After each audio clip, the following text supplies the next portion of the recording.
बड़ी खबर इस वक्त की यह है कि सीबीएसई 12वीं की परीक्षा पर पीएम मोदी की बैठक शुरू हो चुकी है। राजनाथ सिंह, प्रकाश जावड़ेकर इस बैठक में मौजूद हैं। सीबीएसई के चेयरमैन भी बैठक में मौजूद हैं। शिक्षा मंत्रालय ने राज्यों से सुझाव मांगे थे। 12वीं की परीक्षा पर राज्यों से सुझाव मांगे गए थे। सीधे आपको लेकर चलते हैं इस बैठक में। कंडक्ट करवाया जाए और एग्जाम एक बार ना हो कि दो बार दो फेजेज में करवाया जाए। जो स्टूडेंट फर्स्ट फेज में नहीं अपीयर हो सका दूसरे फेज में अपीयर हो सके।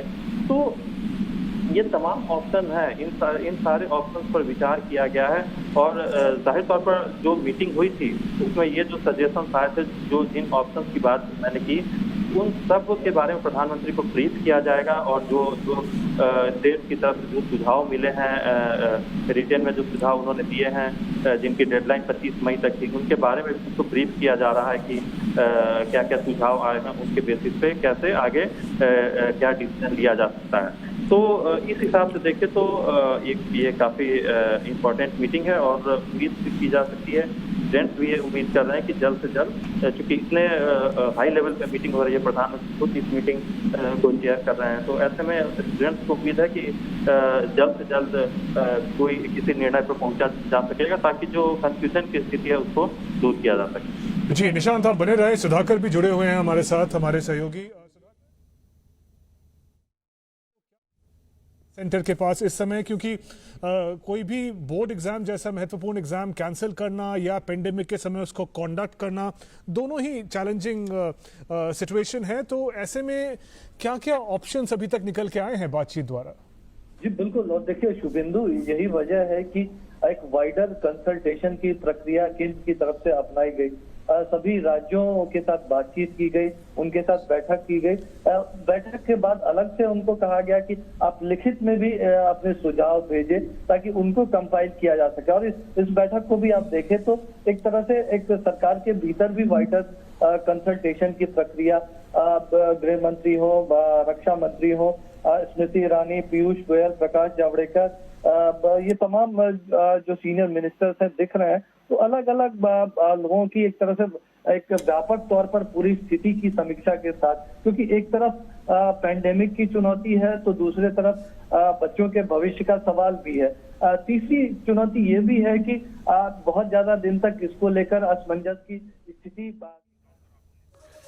तो सीबीएसई की 12वीं की परीक्षा को लेकर यह अहम बैठक चल रही है और बताया जा रहा है कि इस बैठक के बाद कुछ बड़ा फैसला लिया जा सकता है, कुछ बड़ा ऐलान किया जा सकता है।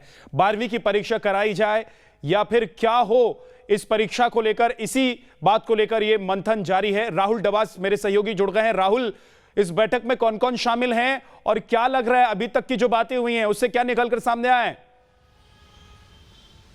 देखिए, 2 राउंड की बैठक इससे पहले हो चुकी है। पहली बैठक हुई थी जब राज्यों के साथ खुद रमेश पोखरियाल निशंक ने बैठक की थी। राज्यों के शिक्षा सचिव थे, राज्यों के शिक्षा मंत्री थे, संवाद किया गया, ऑप्शन बताए गए और ये भी कहा गया कि आपके जो भी सुझाव हो हमें लिख कर दे और 25-26 मई से पहले जमा कराए। उसके बाद दूसरे दौर की बैठक होती है जो मंत्री समूह की बैठक होती है, जिसकी अध्यक्षता रक्षा मंत्री राजनाथ सिंह के द्वारा की जाती है, जिसमें स्मृति ईरानी, पीयूष गोयल, प्रकाश जावड़ेकर, रमेश पोखरियाल निशंक तमाम लोग होते हैं और ये तय करते हैं कि अगर हम कोई मैकेनिज्म बनाते हैं तो उसे इंप्लीमेंट कैसे किया जाएगा, क्योंकि पूरे भारत का मामला है।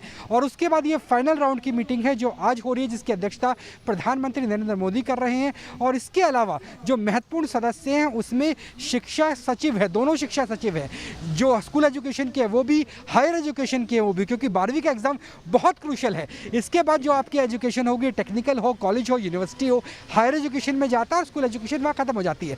तो दोनों शिक्षा सचिव है, सीबीएसई के चेयरमैन है, रक्षा मंत्री खुद यहाँ पर मौजूद हैं, प्रकाश जावड़ेकर मौजूद हैं। तो कुल मिलाकर ये जो बैठक है ये अंतिम बैठक मान के चलिए, इसमें तय हो जाएगा रूपरेखा कि किस तरीके से एग्जाम करवाया जाएगा, नहीं करवाया जाएगा। करवाया जाएगा तो सब्जेक्टिव होगा, ऑब्जेक्टिव होगा, 3 घंटे से 90 मिनट होगा, 30 मिनट होगा। कितने विषय का कराया जाएगा, क्या 15, 18, 20 विषयों से आधार पर ही आपको बाकी नंबर्स दिए जाएंगे। और नहीं कराया जाएगा तो क्या ऑनलाइन ऑप्शन है, ओपन बुक एग्जामिनेशन जिसमें क्वेश्चन पेपर पहले दिए जाते हैं, छत्तीसगढ़ का उदाहरण ले लीजिए, क्या वो ऑप्शन किया जा सकता है और क्या पुराने 3 साल 2 साल के आधार पर जो आपका इंटरनल पेपर हुआ, असेसमेंट हुआ, असाइनमेंट सबमिट किए गए, प्रैक्टिकल हुआ, उसके आधार पर नंबर दिए जाएंगे? क्योंकि पेरेंट्स और स्टूडेंट्स दोनों की नज़रें बहुत ज़्यादा लगी हुई है। उन्हें देखना कि अगर मान लीजिए अगस्त में भी एग्जाम किए जाते हैं तो ऐसा नहीं है कि कोरोना तब तक भारत से खत्म हो जाएगा। ऐसे में संक्रमण का रिस्क रहता है। आज जब मैंने सवाल पूछा था डॉक्टर पॉल से, जो नीति आयोग के स्वास्थ्य सदस्य, उन्होंने कहा था कि फिलहाल कोई ऑप्शन नहीं है कि 18 साल से छोटे बच्चों का वैक्सीनेशन किया जा सकता है। ज़ेडिया कैडिला की वैक्सीन आने वाली है, फाइजर से बात चल रही है, कोवैक्सीन के ट्रायल चल रहे हैं, लेकिन अभी तक जो वैक्सीन है वो 18 साल से नीचे जो लोग हैं, जो छात्र हैं, उन्हें दी जानी संभव नहीं है। तो निश्चित तौर से कम आने वाले 1-1.5 महीने में बच्चों को वैक्सीन तो मिलने नहीं वाली जो 12वीं में बैठने वाले हैं। ऐसे में सवाल उठता है कि प्रधानमंत्री क्या फैसला लेते हैं, क्योंकि जब परीक्षा पर चर्चा होती है तो प्रधानमंत्री सीधा संवाद करते हैं और यही सीधा संवाद करते हुए अभी भी अधिकारियों से, मंत्रियों से करते हुए नजर आ रहे हैं। ठीक है राहुल, आप नजर बना कर रखिए, जो भी अपडेट होगा उसके लिए आपके पास लौट कर आएंगे। बहरहाल अभी बैठक चल रही है और ये बहुत अहम बैठक है क्योंकि 12वीं की परीक्षा को लेकर फैसला होना है। ऐसे में जो भी फैसला होगा वो आने वाले दिनों में जो 12वीं के बच्चे हैं इस वक्त जो इंतजार कर रहे हैं कि उनकी परीक्षा होगी या नहीं होगी, उनके लिए बहुत अहम होने वाला है।